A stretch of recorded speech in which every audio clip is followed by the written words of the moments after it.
va lire aujourd'hui dans un roi 15. Et le titre du message de ce matin, c'est Constantin, sa vision, ses actes et sa mère. Elena, ouais, exact. Elle. 1 roi 15, verset 9. Donc, encore une fois, ça va être un passage qui rappelle un peu ce qu'on va voir ou de ce qui s'est passé dans les actes concernant, entre autres, de ce qui concerne la chrétienté, mais avec le personnage de Constantin qui fait partie de la plaque tournante de la chrétienté là, dans le 4e siècle.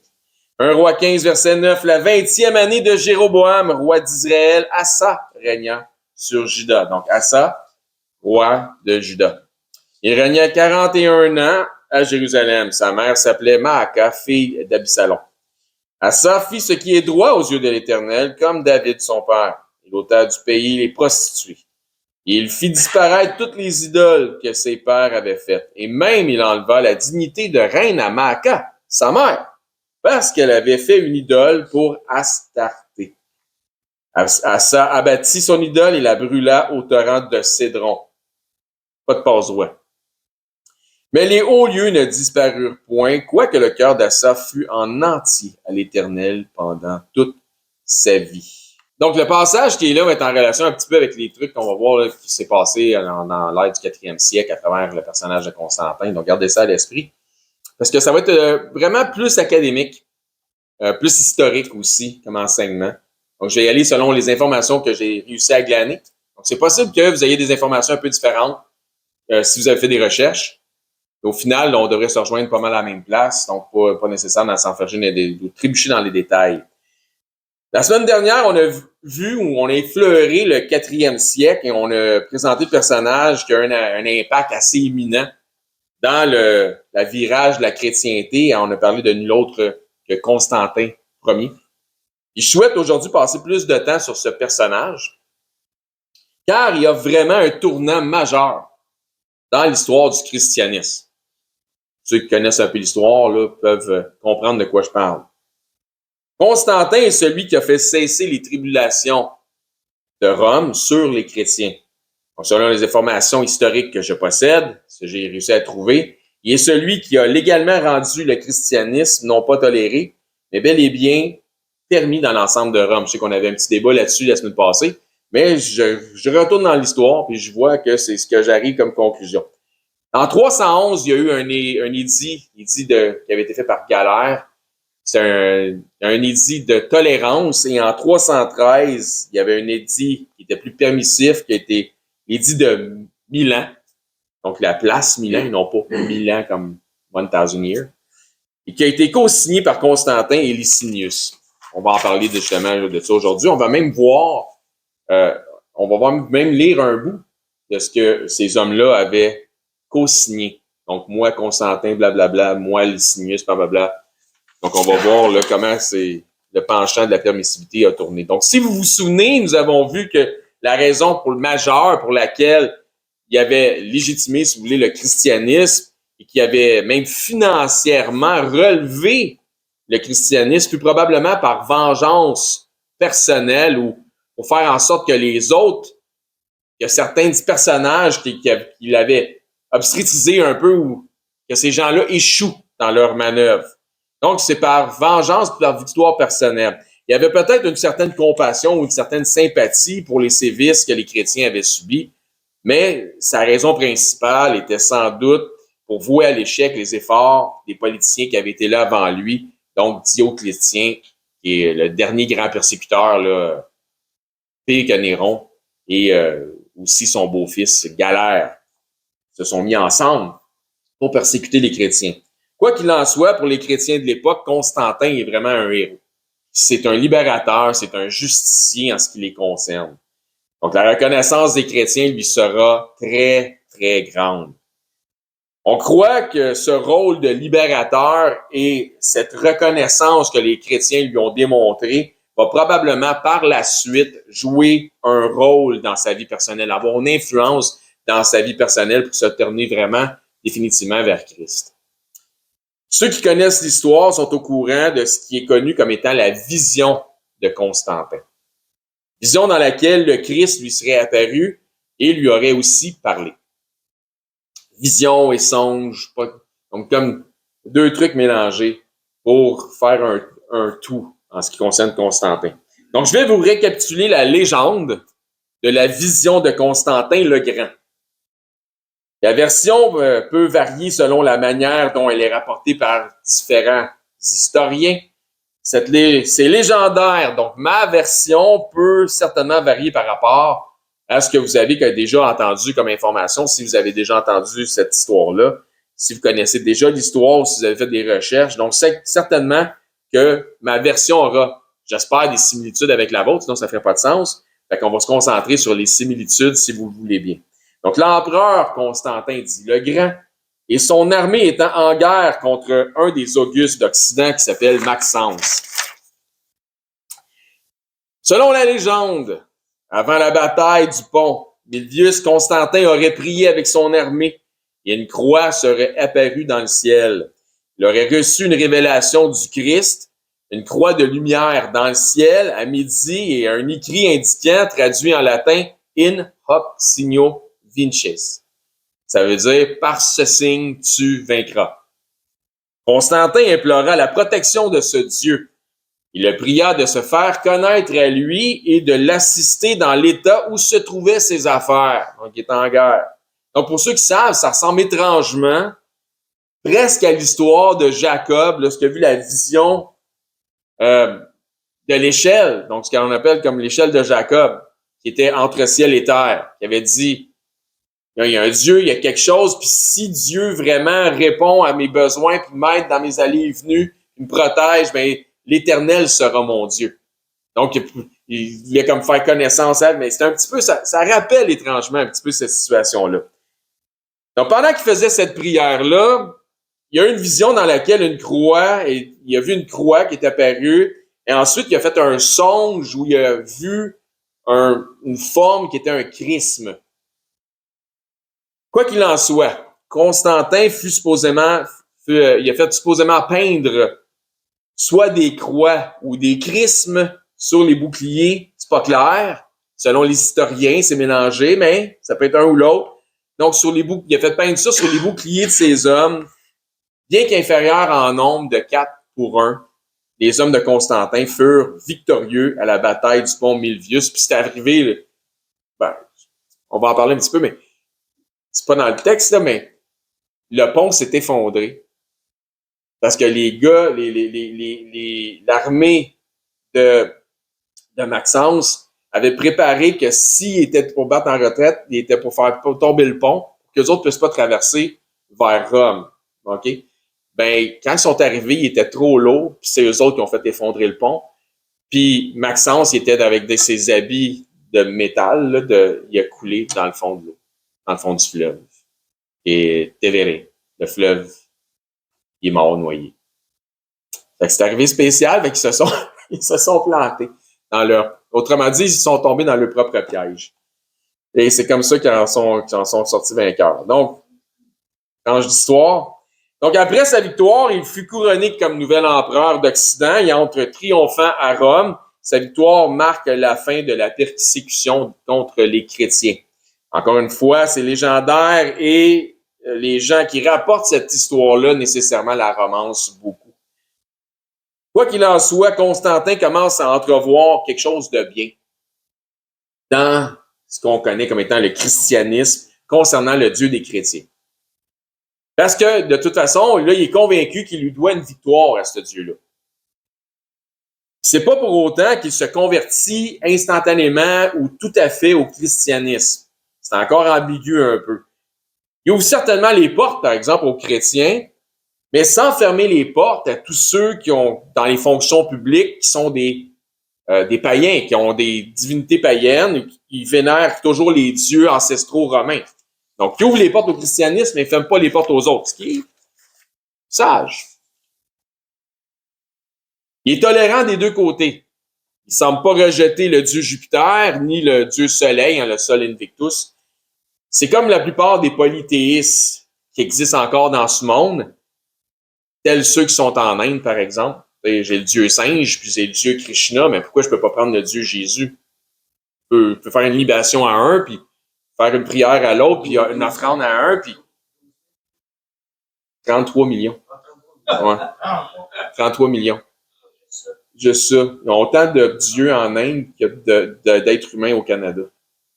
Puis n'importe quoi qui est un peu difforme ou qui est bizarre ou il le canonise comme étant un dieu. Fait qu'un arbre qui pousse puis qui a une forme qui fait penser à quelque chose d'humain, ils vont faire des offrandes, des libations puis des affaires. C'est bien spécial. Fait qu'ils voient des dieux partout. Ils voient de la divinité partout. Donc, comme je dis, c'est un peu comme les polythéistes de ce monde. Si j'ai un dieu un, j'ai un dieu l'autre, j'ai le dieu de la guerre, j'ai le dieu de l'argent, j'ai le dieu de la santé, je donne à un, je donne à l'autre, je donne à l'autre, ben je suis bien servi partout, là. Ben, pourquoi je peux pas prendre Jésus en plus? Ah, t'as qu'à en avoir. Ben, mais il y en a 33 millions, mais, tu sais, les personnes vont en choisir 2, 3. Sur 33 millions. Fait qu'ils saisissent pas. Tu sais, je peux rajouter Christ à mes dieux préférés parce qu'ils saisissent pas qu'ils doivent tous rejeter les autres dieux pour ne prendre que Christ. Parce que c'est le roi des rois, puis le créateur, c'est le Dieu des dieux. Je veux dire, il n'y a pas d'autre Dieu que lui. C'est lui le Dieu de la guerre, c'est lui le Dieu de la santé, c'est lui le Dieu de la provision, c'est lui qui est Dieu de toutes choses. Donc, ils comprennent pas le sens du fait que les autres dieux qu'ils ont vénérés pendant tant de temps, voyons, ça fait 30 ans, 40 ans, mes parents adoraient ces dieux-là avant, mes grands-parents, de génération en génération, on a adoré ces dieux-là, on a servi ces dieux-là. Ça fait tant d'années que je sers ces dieux-là. Ils comprennent pas que leurs dieux, qui ont adoré ça pendant tant de temps, que c'est juste des idoles muettes, dans le fond, puis qui n'ont aucune force dans ces idoles-là. Voyons donc, on s'est trompé sur des générations, puis ça fait tant de temps que je me trompe. C'est dur à admettre. Ben, c'est comme ceux pour ceux qui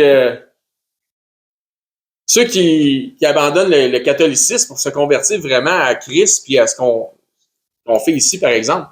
Pendant tant de temps, je me suis trompé, mes parents avant moi, mes grands-parents avant moi, puis là, finalement, je me rends compte que j'ai été berné sur des mensonges, puis finalement, là, je vois la vérité, mais c'est difficile.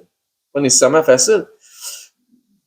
Donc, ce que ça fait, c'est que ça crée une dissonance cognitive. Une dissonance cognitive, c'est que ton cerveau a de la misère à accepter par principe de survie que tu t'es trompé. Parce que mon principe de survie très, très primaire fait en sorte que ce que je veux le savoir pour me protéger.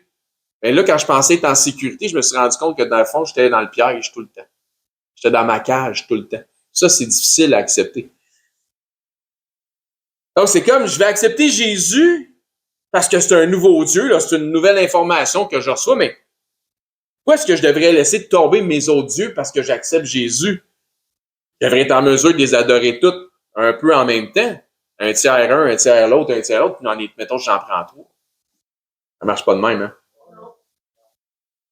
Pour les hommes fiers, par exemple, qui représentaient les politiciens romains, qui étaient aussi, pour une partie des autres, des hommes de front, des hommes de force, des hommes qui avaient fait des guerres, des militaires.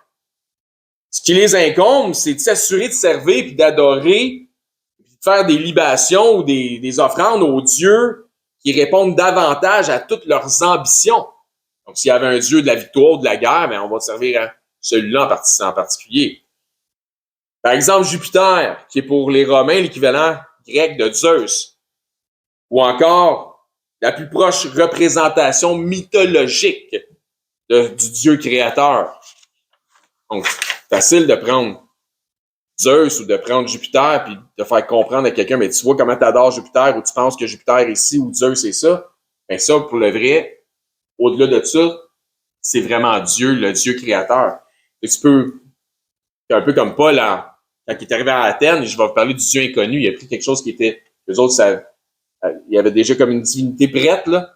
Il a se présenté Jésus avec ça. Donc, même chose avec le sol Invictus. Il y a tellement, tu peux prendre des métaphores puis amener Jésus vers ça, dire, parce que le sol Invictus, les rayons de soleil, le soleil invaincu, il est la lumière du monde qui éclaire tous les hommes. Tu peux te servir de ça pour présenter le vrai Jésus. Donc, Jupiter pour les Romains est le Dieu qui gouverne la terre et le ciel ainsi que tous les êtres vivants qui s'y trouvent. Donc, c'est mythologiquement, c'est ce qui est le plus proche du vrai Dieu créateur. Il est aussi le maître des autres dieux et est originellement un dieu du ciel. Donc, en revenant de sa victoire contre Maxence, Constantin refuse, telle la tradition romaine, après une victoire, d'entrer dans le temple de Jupiter. Il refuse de faire ça puis de lui faire une offrande. Ça, c'est jamais vu, là. Mais supposément, il annonce que sa victoire est due au Dieu des chrétiens. Il dit non, il arrête de, je rentre pas, c'est dû au Dieu des chrétiens, puis c'est à lui je vais y rendre la gloire. Tout un choc. Mais tout en même temps, comment je dirais ça, c'est très honnête, très intègre. Constantin, ne prenant pas encore une position ferme pour le christianisme, fait marquer une pièce d'or à son effigie et accompagné du Sol Invictus, donc le dieu soleil invaincu. Donc c'est comme si t'as Constantin puis t'as comme juste en arrière là, tu vois que c'est le Sol Invictus, là, les deux faces là, côte à côte sur la pièce. De cette manière, il se montre aussi prudent en ne rejetant pas instantanément et définitivement les dieux païens ou les dieux ancestraux romains. Parce qu'il y a encore un autre Auguste qui co-règne avec lui, qui est Licinius, avec qui il a signé ou il a co-signé le fameux édit de Milan. Donc, Licinius règne sur la partie orientale, alors que Constantin règne maintenant sur l'Italie et l'ensemble de la partie occidentale. Récapitulatif de tout ça. On va y aller avec des dates. On va faire le petit retour. Donc, pour être certain que tout le monde suive, voici les dates historiques de la progression des événements liés à Constantin. En 303, commencent les persécutions contre les chrétiens et Constantin sera aux premières loges pour voir œuvrer ceux qui s'acharnent contre ce peuple, le peuple des chrétiens. En 305, 2 ans plus tard, un de ses geôliers, donc un geôlier, c'est un gardien de prison, je dis ça, mais c'est pas vraiment ça, c'est juste qu'il est sous la garde de Galère par l'ordre de Dioclétien pour pas qu'il aille vers son père, pour être sûr que son père, Constance Chlore, vraiment suive les règles de la politique dioclétienne. Donc, c'est un moyen de pression. Donc, en 305, un de ses geôliers qui est politique, qui est Dioclétien, se retire et prend sa retraite dans sa maison de campagne, sur le bord de la mer. En l'an 306, il échappe à son deuxième geôlier politique, qui est Galère, qui est le beau-fils de Dioclétien, pour rejoindre son père, qui est Constance Chlore, qui venait, lui, d'être promu Auguste de la partie occidentale. Tout le monde me suit? Son père décède 6 mois après qu'il l'ait rejoint, donc 6 mois plus tard, et ses troupes, les troupes de son père, le nomment comme remplaçant de son père au titre directement d'Auguste. Sa nomination est en sorte un genre d'affront contre Rome qui, selon les nouveaux principes, ne met plus en place les Césars par hérédité ou les Augustes par hérédité, mais par mérite.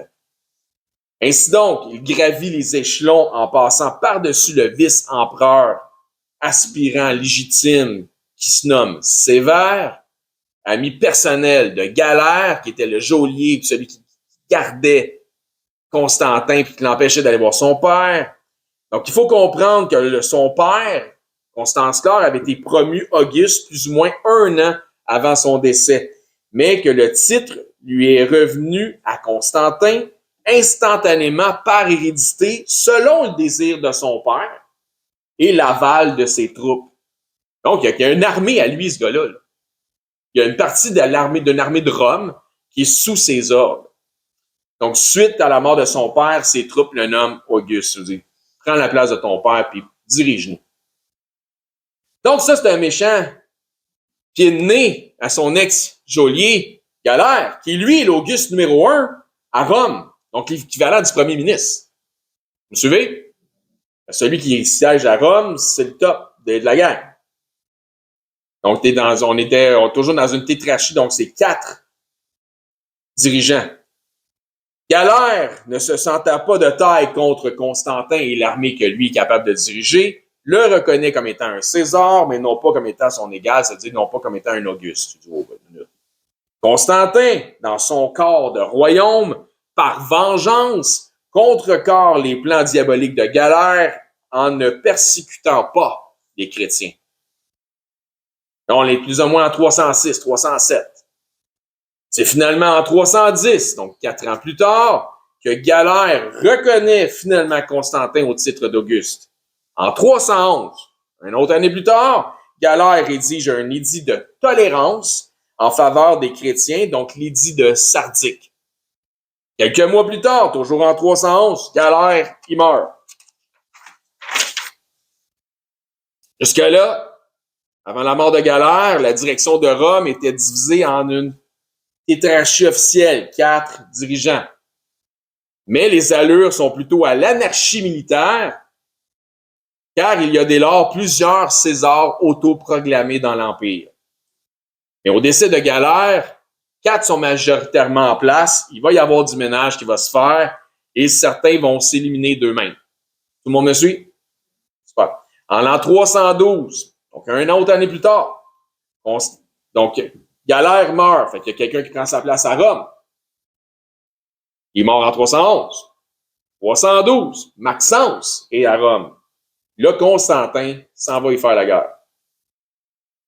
Donc, Constantin élimine Maxence à la bataille du pont Milvius, où... Ouais, c'est ça, il plante dans la flotte et il se noie. Donc, il gagne la bataille, après, justement, avoir eu sa vision pour toute l'équipe, puis avoir prié le Dieu qui s'est présenté à lui, puis il demande de donner la victoire. Puis il a la victoire, puis il comprend que c'est le Dieu des chrétiens. Puis il donne la gloire au Dieu des chrétiens. Donc, Ponte Milvio, donc le pont de Milvius, ça, c'est la période justement où il y a eu la fameuse vision. Donc, c'est un pont en arc, on l'a vu un petit peu une image, c'est un pont en arc au-dessus du fleuve Tibre ou Tevere qui donne accès à Rome. Donc, cette victoire de Constantin lui permet de s'emparer de l'Italie puis de régner en maître sur l'Occident. Donc, il devient number one. D'accord? De son côté, en l'an 313, Licinius défait le neveu de Galère, qui était Maximin II Gaïa, qu'on a parlé la semaine passée, à la bataille de Tiralum, et règne sur l'Orient. Donc, une nouvelle diarchie, donc 2 dirigeants, il en reste juste 2, toutes les autres sont éliminés, se met en place entre Constantin et Licinius. Ça va encore? Toujours en 313, les 2 hommes signent ensemble l'édit, donc co-signent l'ensemble, l'édit de Milan, légalisant le christianisme. Milan. Donc, voici une partie du texte de l'édit de Milan. Prêt? Moi, Constantin, Auguste, ainsi que moi, Licinius, Auguste, réunis heureusement à Milan pour discuter de tous les problèmes relatifs à la sécurité et au bien public.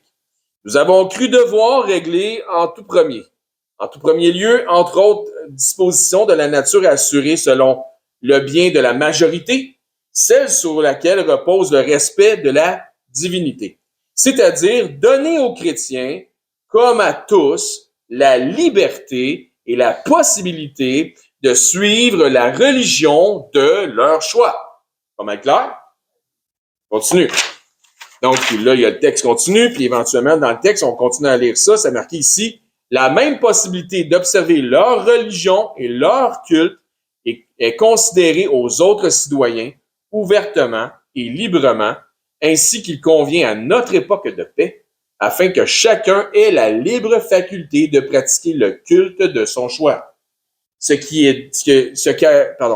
a dicté notre action, c'est la volonté de ne point paraître avoir apporté la moindre restriction à aucun culte ni à aucune religion, incluant le christianisme. Et voilà. Donc, la porte est ouverte. Enfin, la permission impériale du droit de pratique religieuse.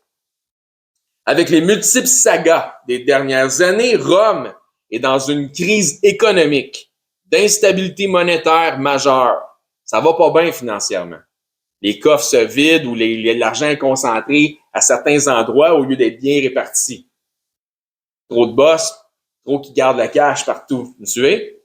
OK. Cette crise était un des facteurs qui avait justement motivé Dioclétien à raviver le patriotisme et ainsi amener la persécution contre des chrétiens.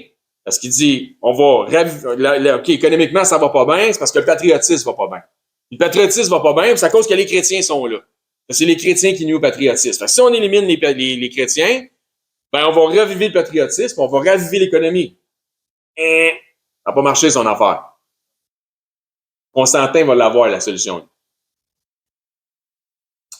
Donc, sans perdre de temps, Constantin, quand je vous dis c'était un gars qui accomplissait des affaires, bang, bang, un après l'autre, sans perdre de temps, entre 312 et 313, il vient de signer son édit, là, c'est tout frais, là, ses victoires, son entrée à Rome. Sans perdre de temps, il a maintenant accès aux ateliers italiens. Il engendre une réforme monétaire en créant une monnaie qui s'appelle le solidus. Solide. Sans jeu de mots, ça va être la monnaie la plus solide. Elle portait bien son nom parce que ça va être la monnaie la plus solide de l'Empire. On pourrait l'appeler solid gold. Cette partie bifurque. Là, maintenant, regardez, on va bifurquer, OK, d'accord? La partie que je vais vous dire maintenant, que je vais vous annoncer, bifurque un peu de nos enseignements spirituels, mais ça devrait être fort intéressant. Encore une fois, comme j'ai dit, on va se coucher plus intelligent ce soir, plus instruit, puisque ça nous rejoint beaucoup dans nos propres mœurs. Là, vous devriez apprendre des choses. Tranche d'histoire. Vous encore toujours prêt? Excellent. Le solidus a été créé par Constantin Ier et composé de 4,5 grammes d'or fin. C'est tout petit, là. Sur sa première effigie, la pièce est frappée avec Constantin accompagné, comme je vous ai dit tantôt, du Sol Invictus en retrait. Il s'agit d'une forme de jeu de mots qui fait avec la pièce de monnaie qui porte le nom de Solidus, Sol Invictus, Soleil. C'est tout dans la même idée, un jeu de mots. Donc, le Solidus, à l'effigie du Sol ou Soleil, comme dans Tournesol, devient, en termes populaires, le Sol.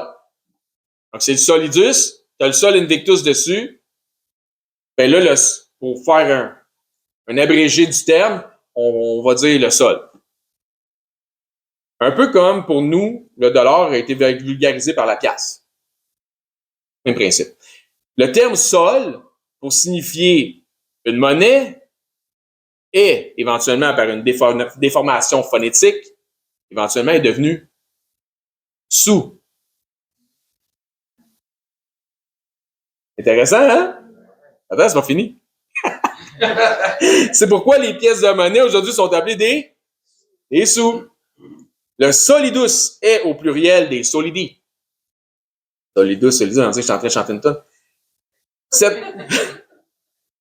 Cette monnaie, finançant entre autres les campagnes militaires, les militaires sont éventuellement passés d'un salaire qui avait depuis longtemps été payé en valeur de sel, donc le salarium, d'où le terme salaire. Donc, ils étaient payés en sel, puis ils utilisaient le sel ou ils revendaient leur sel ou ils troquaient leur sel. OK, c'est comme ça. En ce qu'on appelle maintenant une solde, du mot solidus ou solidi, ainsi donc, ceux qui sont payés par une solde sont des soldats. Encore intéressant, hein? Donc, ceux qui sont payés une solde sont des soldats. Avant ça, il y avait un salaire, ça venait du sel. Wow. Chez nous, le mot piastre, on prononce la pièce. Ouais, c'est ça, mais on dit une pièce. Vous avez une pièce, ouais, c'est ça. Vient originalement de la région de Venise, de l'italien piastra, qui vient du latin amplastrum, qui signifie des plaquettes de métaux, ou si vous préférez, du métal plaqué, référant à des pièces de métaux de moindre valeur. Ça va? La piastra est dans la monnaie espagnole, la piastre. En Nouvelle-France, c'est où ça? Nous autres, on est les restants de la Nouvelle-France. Ouais, c'est ici, puis ça descendait jusqu'à côté de... jusqu'à au-dessus du Texas, à côté de la Floride. Donc, ici en Nouvelle-France, les colonies françaises utilisent la piastre espagnole parce qu'elle a elle a le cours légal en France. Fait que les échanges se font avec ça, parce que c'est en France, tout le monde l'utilise comme de l'argent normal. Éventuellement, au début c'est l'euro de l'époque. Éventuellement, au début du 19e siècle, au Bas-Canada, la piastre ou la piastrée espagnole a sensiblement la même valeur que le dollar américain. Donc, une piastre, ça vaut un dollar américain. Donc, le dollar canadien voit le jour en 1858, mais il restera populairement nommé la pièce par les Franco-Canadiens. Intéressant, hein? OK? Good, ben c'est ça. Tranche d'histoire, c'est ça que je voulais vous dire. Je trouvais ça super intéressant. Faut que je leur raconte ça. Bon, pour continuer notre récapitulatif maintenant. 7 ans après l'édit de Milan. Donc, l'édit de Milan est en 313. 7 ans plus tard, on est en 320. Les relations se détériorent entre les deux Augustes. On est dans une diarchie. Frustré de certaines situations, Licinius détruit les pièces à l'effigie de Constantin. Donc, quand il tombe dans son patelin, il est prêt, il est détruit, il est fait fondre, puis il est estampillé à son effigie à lui. Mauvais move. Pas une bonne idée. Mais la mesure devient comble. Ça, c'était pas si pire, c'était endurable. Mais la mesure devient comble lorsque Licinius défie l'édit de Milan que lui-même a co-signé et en décidant de s'en prendre aux chrétiens de son patelin, de sa région.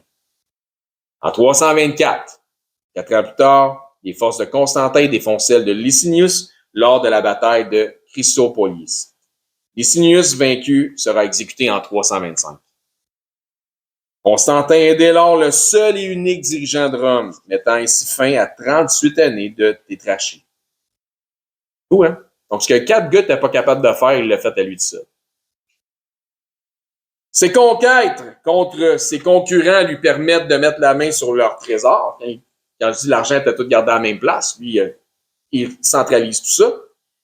Ce qui permet à son économie de continuer à prendre l'essor et à son solidus de demeurer une monnaie solide dans tout l'Empire. C'est une des monnaies les plus solides qu'ils ont vues dans l'Empire. Donc, toutes ces choses-là se passent à l'époque de ce qu'on appelle l'ère de l'Empire byzantin. La question qu'on se pose, qu'on devrait se poser à ce point-ci, est, est-ce que Constantin s'est véritablement converti, oui ou non, au christianisme? Ben, les opinions historiques varient sur le sujet. Ah, on va voir ça. Certains accusent Constantin d'avoir utilisé le christianisme seulement à des fins politiques. Certains disent que sa mère, Helena, l'aurait influencé au christianisme parce qu'elle était vraiment dévouée. Mais encore là, cette supposition a de la controverse, puisque personne n'est certain du réel moment de la conversion d'Helena, quoiqu'on est convaincu qu'elle s'est convertie. Les historiens chrétiens de l'époque romancent et exagèrent définitivement les faits. Donc, quand ils parlent à ceux... Parce que une des raisons, Constantin Ier, Constantin le Grand, ça vient du canon catholique. Donc, il a été canonisé par les catholiques romains et les catholiques orthodoxes. Et c'est pour ça qu'on l'appelle Constantin le Grand. Mais donc, c'est certain que ça dépend qui raconte l'histoire. Hein? Bon, lorsqu'on écoute les historiens, les écoutants, ils s'accordent pour dire que Constantin s'est converti lors de sa vision céleste. Mais l'ensemble de ses actes après sa vision ne suivent pas ce qu'on voudrait ou ce qu'on espérait qui s'accorde avec ce qu'on pourrait espérer d'un converti à Christ. Ça s'accorde pas. Il y a comme quelque chose, il y a comme une ambiguïté. La position chrétienne conservatrice demeure la plus plausible, selon moi. Constantin semble définitivement avoir eu la foi éventuellement en l'évangile de Jésus-Christ, oui. Sa compréhension semble avoir eu comme des niveaux. C'est comme si ça a été pour plusieurs chrétiens d'ailleurs, c'est comme s'il y a eu une compréhension progressive. Ça, je parle de niveau. OK, d'accord? C'est comme s'il y avait une compréhension progressive. Étant une figure politique et étant un conquérant, celui-ci ne passait pas ses dimanches assis sur des bancs dans une église, à écouter la prédication, puis à prendre l'Eucharistie. Il était dans la politique.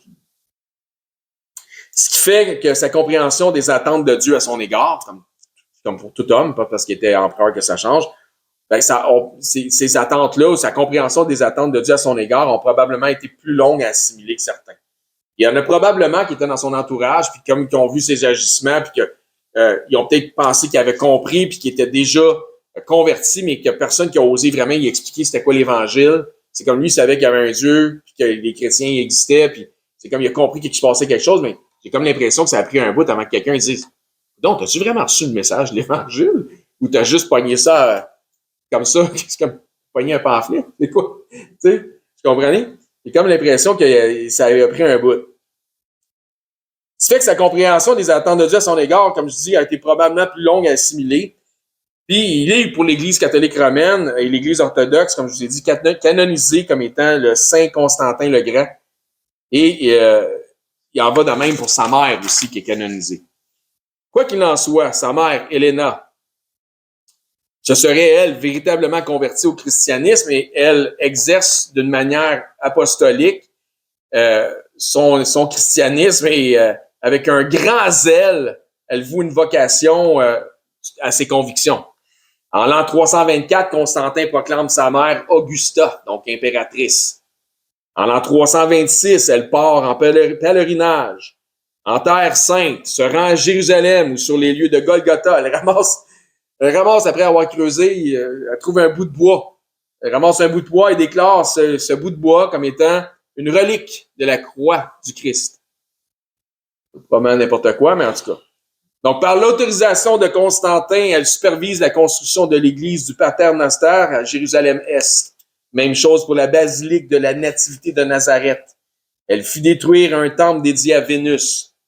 La basilique Sainte-Croix de Jérusalem à Rome était premièrement les habitations d'Hélène et est graduellement devenue en 325 une maison de reliques liées à ce qu'on appelle la Passion du Christ. Donc, des reliques ramenées de la Terre Sainte. Constantin, de son côté, s'affiche de plus en plus selon une emblématique aux connotations chrétiennes. D'autres bâtiments et lieux d'adoration chrétiens sont associés au financement et à la construction par l'autorisation de Constantin. C'est le cas notamment pour la basilique de Constantin à Trèves en Allemagne, la grande basilique Saint-Jean de Latran à Rome, la basilique Saint-Pierre. Et où ça? Au Vatican, qui est le bâtiment le plus important de l'Église catholique romaine. Elle a été construite selon la volonté de l'empereur Constantin à l'emplacement du cirque de Caligula et de Néron, là où les multiples chrétiens et chrétiennes avaient jadis subi les pires atrocités. Aussi l'église de Saint-Sépulcre à Jérusalem. Ainsi donc, si Constantin s'est vraiment converti à Christ, il n'y a pas de date enregistrée du moment de sa conversion. Il y en a qui disent qu'il s'est converti quand il a vu sa vision, son songe. C'est un peu comme dire Paul s'est converti quand il est tombé de son cheval. C'est pas vrai. C'est pas le cas, tu sais. Ça pour dire que pour l'instant, ça donne l'impression, puis je dis, quand on dit ça donne l'impression, on ne dit pas que c'est ça, c'est que ça donne l'impression que. Ça donne plutôt l'impression qu'éventuellement, il a adhéré au christianisme. Je dis pas qu'il a adhéré au christianisme, mais ça donne cette impression-là. Parce que le mot adhérer n'est pas bien choisi pour quelqu'un qui se convertit. Vous comprenez? Donc, c'est plutôt comme s'il y avait au départ converti ses propres croyances liées au culte du Sol d'Invictus au culte de Christ. C'est comme s'il avait fait une transposition. C'est comme si pour lui, le Christ est devenu le véritable Sol Invictus. Il a comme compris qu'il y avait des similitudes. Après tout, il y avait eu une vision associée à Christ, en plein jour, au midi, en regardant le ciel. Puis il a attribué une victoire. Donc, la conversion de Constantin semble avoir des airs de transition religieuse plutôt que de conversion. C'est une façon de commencer les choses. Des fois, ça prend ça pour faire vraiment un pas par la foi. C'est une transition.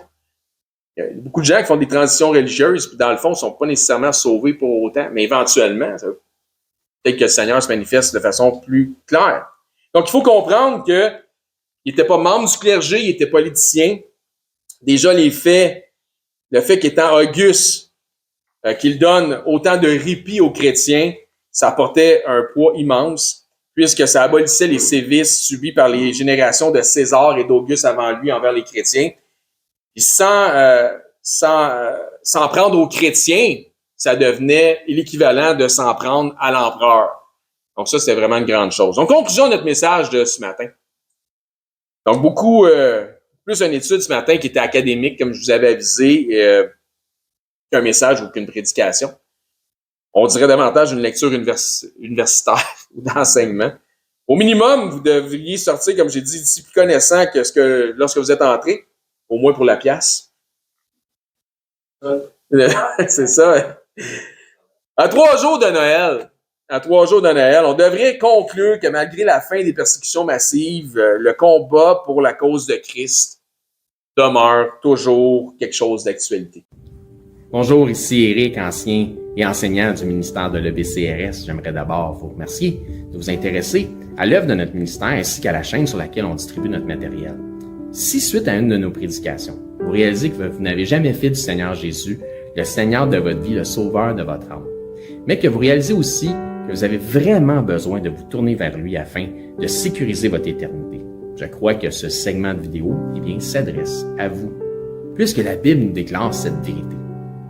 Dans 1 Timothée au chapitre 2, à partir du verset 3, ça nous dit que Dieu est notre Sauveur et que dans cette optique, Dieu souhaite que tous les hommes soient sauvés et que tous les hommes parviennent à la connaissance de la vérité. Et ça nous dit aussi, car il n'y a qu'un seul Dieu et un seul médiateur entre Dieu et les hommes, et c'est Jésus-Christ qui s'est lui-même fait homme. Et ça nous dit que Jésus-Christ s'est fait homme afin de lui-même se donner en rançon pour le rachat de tous. Jésus a dit en conversant avec ses disciples qu'il est le chemin, la vérité et la vie, et que nul ne vient au Père, c'est-à-dire à Dieu, qu'à travers la foi en Jésus lui-même. C'est la seule façon. C'est ce que Jésus exprime aussi en partageant l'Évangile avec un homme d'un certain âge qui se disait lui-même très religieux. Dans l'Évangile selon Saint Jean, au chapitre 3 et verset 16, Jésus dit à cet homme « Car Dieu a tant aimé le monde, qu'il a donné son Fils unique, afin que quiconque croit en lui, donc met sa foi en lui, ne périsse point, mais qu'il ait la vie éternelle. » Donc la volonté de Dieu, notre Créateur, elle est claire. C'est que tous parviennent à la repentance en faisant le choix volontaire de croire par la foi le récit de l'Évangile de son Fils Jésus-Christ. Les informations qui nous sont transmises dans la Bible nous font comprendre que par nature, malheureusement, nous avons tous enfreint les règles de sainteté déjà établies par Dieu. Nous avons tous enfreint au minimum une des 10 lois, des 10 règles, des 10 commandements, mentir, prendre le nom de Dieu en vain, manquer d'honneur à nos parents, blasphémer, peu importe. Donc Dieu, dans sa perfection, qu'il ne peut renier, est 100% juste. Et puisqu'il est 100% juste, il doit nous juger selon la justice. Et comme nous sommes tous coupables de péché et de transgression, nous méritons tous notre sentence. Mais bonne nouvelle, parce que Dieu, dans sa perfection, est aussi 100% miséricordieux et souhaite faire miséricorde à tous. Donc, Dieu nous tend la main afin de nous sauver du châtiment qui lui est réservé aux transgresseurs de sa loi. Jésus nous explique qu'un endroit terrible a été préparé pour Satan, le chef des anges déchus, des démons, un endroit de flamme, de regret, de tourment, de souffrance, etc. Et la réalité de l'enfer que Jésus nous explique, les raisons pourquoi c'est effroyable, et que tous les attributs de Dieu, ils sont absents, puisque c'est tellement éloigné de Dieu. Tandis que Jésus dit à ses disciples qu'il est allé au ciel, dans la demeure du Père, pour nous y préparer une place. Dans cette place, le paradis céleste, étant auprès de Dieu, au contraire de l'enfer, étant dans sa proximité, nous y retrouverons l'ensemble des attributs que procure sa présence. La joie, l'allégresse, l'amour, le bonheur, mais dans une proportion qui est inexprimable et incompréhensible pour les simples charnels que nous sommes présentement, dans une façon que les mots ne peuvent pas exprimer. La Bible déclare que le salaire du péché, c'est la mort, et non seulement la mort physique, mais aussi la mort spirituelle. Et que la mort spirituelle est une incapacité à avoir accès à Dieu. C'est une séparation d'avec Dieu. La Bible déclare dans Romains chapitre 6, 23 que le salaire du péché, c'est la mort, mais que le don gratuit de Dieu, c'est la vie éternelle en Jésus-Christ, notre Seigneur. La vie éternelle est donc un cadeau que Dieu vous fait, qui est accessible pour tous, dans la mesure où chacun accepte de recevoir ce cadeau. Donc, tel un cadeau qui nous est offert, la réalité représente que nous n'avons pas d'effort ou d'œuvre à faire utile pour recevoir ce cadeau. Sinon, ça ne serait pas un cadeau, mais ce serait un dû. Ainsi donc, il n'y a aucune œuvre que nous pourrions faire pour nous racheter nous-mêmes de nos fautes, de nos transgressions ou de nos péchés que nous avons commis contre Dieu. L'œuvre utile pour notre rachat a été accomplie par Dieu en la personne de son Fils Jésus-Christ lorsqu'il a pris notre place sur la croix. Ce qui a été entièrement confirmé aussi pour notre justification à la résurrection des morts après 3 jours et 3 nuits au tombeau. Ainsi donc, la Bible dit que pour être sauvé de la mort et de l'enfer, c'est-à-dire afin d'avoir la vie éternelle et notre place au ciel, il faut simplement mettre notre foi en Jésus-Christ, le Seigneur. La Bible dit « Crois au Seigneur Jésus et tu seras sauvé ». Mais croire au Seigneur Jésus, c'est important qu'on en parle. Croire au Seigneur Jésus a une signification. C'est simple, mais, comme je dis, important. Cela signifie de croire par la foi dans le récit de l'Évangile de son Fils. Puisque la Bible dit que l'Évangile est la puissance de Dieu pour le salut de quiconque croit. Que dit donc cet Évangile, cette bonne nouvelle, puisque Évangile veut dire bonne nouvelle? Mais Romains, au chapitre 10, nous en parle justement. À partir du verset 8, ça nous dit que cette bonne nouvelle, cette parole, est près de toi, elle est dans ta bouche et dans ton cœur. Or, c'est la parole de foi que nous prêchons. Si tu confesses de ta bouche que Jésus est le Seigneur et que si tu crois dans ton cœur que Dieu l'a ressuscité des morts, tu seras sauvé. Ça nous explique ensuite, car c'est en croyant du cœur qu'on parvient à la justice et c'est en confessant de la bouche qu'on parvient au salut, selon ce que dit les Écritures. Quiconque croit en lui ne sera point confus. Il n'y a aucune différence pour quelque nation que ce soit juif ou grec, puisque tous ont un même Seigneur qui est riche pour tous ceux qui l'invoquent. Car quiconque invoquera le nom du Seigneur sera sauvé. Il ne s'agit donc pas de réciter une prière selon une formule toute faite qui fait la différence, mais bel et bien de mettre sa foi dans le Seigneur Jésus-Christ. Si vous croyez que Jésus-Christ, Dieu le Fils, le ressuscité, est Seigneur et que vous acceptez d'en faire le Seigneur de votre vie, ainsi il devient instantanément aussi le sauveur de votre âme. Si tel est votre cas, gloire à Dieu, vous faites maintenant partie de son troupeau. En tant que nouveau disciple, ce qui est important maintenant, c'est de vous trouver premièrement un enseignant qui enseigne la vérité de la parole de Dieu. Et joignez l'assemblée où cet enseignant œuvre afin d'avoir part à l'amour des frères et de la famille en Christ. Si pour nous vous êtes local, c'est-à-dire par exemple 2 heures de transport et moins, eh bien venez nous voir, ça va me faire un plaisir de vous recevoir et nous pourrons parfaire votre éducation spirituelle selon une saine doctrine des Écritures. Donc c'est là-dessus que je vous dis, soyez bénis et je l'espère, à bientôt.